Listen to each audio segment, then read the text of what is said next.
दो शक्तिशाली नेता, एक ऐतिहासिक बैठक और दुनिया भर में गूंजती अनगिनत प्रतिक्रियाएं। जब दुनिया की दो महाशक्तियों के बीच संवाद हुआ तो क्या छिपा था उस मुलाकात के बीच? कूटनीति की बारीकियों और रणनीतियों ने वैश्विक पटल पर क्या नई हलचल मचाई? नरेंद्र मोदी और डोनाल्ड ट्रंप की वार्ता से जुड़े इन सभी सवालों के जवाब जानेंगे आज के इस एपिसोड में। वॉशिंगटन डीसी का ज्वाइंट बेस एंड्रयूज सुबह के करीब 5 बजे भारतीय वायुसेना का एयर इंडिया 1 एयरक्राफ्ट उतरता है और भारतीय प्रधानमंत्री नरेंद्र मोदी अपने दो देशों की यात्रा के दूसरे देश संयुक्त राज्य अमेरिका पहुंचते हैं। मौका है अमेरिका के नए राष्ट्रपति डोनाल्ड ट्रंप के साथ द्विपक्षीय वार्ता का।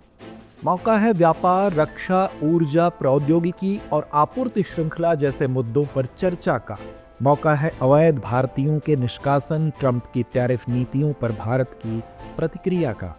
इस वार्ता का उद्देश्य अमेरिका प्रथम के सिद्धांत पर कार्य करने वाले नवनिर्वाचित राष्ट्रपति के साथ संबंधों को बेहतर बनाना है। बता दें कि नरेंद्र मोदी ट्रंप के सत्ता में लौटने के बाद व्हाइट हाउस का दौरा करने वाले चौथे विदेशी नेता हैं। अपनी यात्रा के शुरुआत में प्रधानमंत्री मोदी यूएस की खुफिया सुरक्षा प्रमुख तुलसी गाबार्ड से मिले, जिसके बाद अमेरिकी राष्ट्रपति डोनाल्ड ट्रंप से मिलने के लिए अग्रसर हुए। दोनों देशों के बीच बैठक में कई बड़ी घोषणाएं हुई। प्रधानमंत्री नरेंद्र मोदी ने कहा कि अमेरिका और भारत ने 2030 तक अपने द्विपक्षीय व्यापार को दोगुना करके $500 अरब तक पहुंचाने का लक्ष्य रखा है। अमेरिकी राष्ट्रपति ट्रंप ने बताया कि उनके प्रशासन ने 26/11 मुंबई हमलों के आरोपी तहव्वुर राणा के भारत को प्रत्यर्पित करने की स्वीकृति भी दे दी है। वहीं रक्षा के क्षेत्र में अमेरिका ने भारत को F-35 स्टील्थ फाइटर जेट देने की योजना की घोषणा भी की। इसके अलावा मुख्य रूप से भारत ने अमेरिका के साथ लगभग $100 बिलियन के व्यापार घाटे को कम करने की दिशा में भी कार्य करने का आश्वासन दिया, जिसके लिए शुरुआती कदम उठाते हुए भारत ने केंद्रीय बजट में कुछ टैरिफ कटौती और उन्मूलन की घोषणा की थी, जिसमें हाई एंड मोटरसाइकिल, कपड़ा और इलेक्ट्रॉनिक्स शामिल हैं। संयुक्त वार्ता के बाद ट्रंप ने कहा कि भारत और अमेरिका ऊर्जा पर एक महत्वपूर्ण समझौते पर पहुंच गए हैं, जो अमेरिका को भारत को तेल और गैस का प्रमुख आपूर्तिकर्ता बना देगा।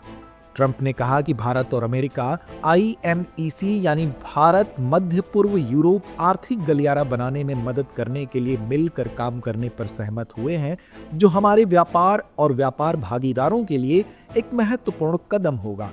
प्रधानमंत्री मोदी ने कहा कि भारत और अमेरिका की साझेदारी लोकतंत्र और लोकतांत्रिक मूल्यों को मजबूत करती है। हम इंडो पैसिफिक क्षेत्र में शांति, स्थिरता और समृद्धि बनाए रखने के लिए मिलकर काम करेंगे, जिसमें क्वाड की महत्वपूर्ण भूमिका होगी। बता दें कि इस बार क्वाड शिखर सम्मेलन की मेजबानी भारत करने जा रहा है। इनके अलावा ऑटोनोमस सिस्टम इंडस्ट्री अलायंस की शुरुआत भारत अमेरिकी परमाणु तकनीक जैसे मुद्दों को लेकर भी सहमति बनी। बात करें अगर भारत और अमेरिका के व्यापार संबंधों की, तो भारत और अमेरिका के बीच आर्थिक और व्यापारिक संबंध तेजी से बढ़ रहे हैं।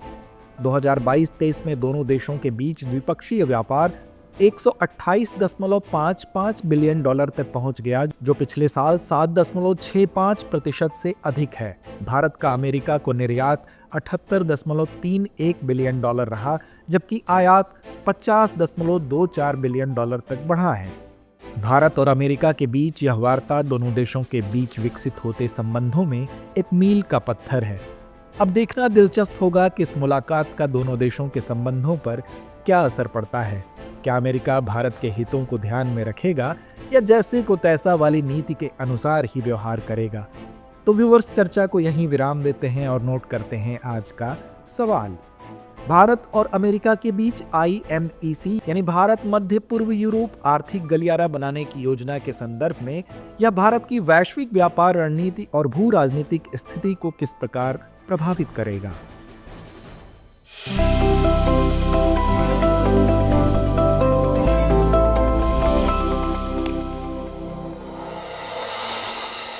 डियर व्यूअर्स, अपने एग्जाम की तैयारी को और बेहतर करने के लिए हमारे चैनल को लाइक, शेयर और सब्सक्राइब करना न भूलें।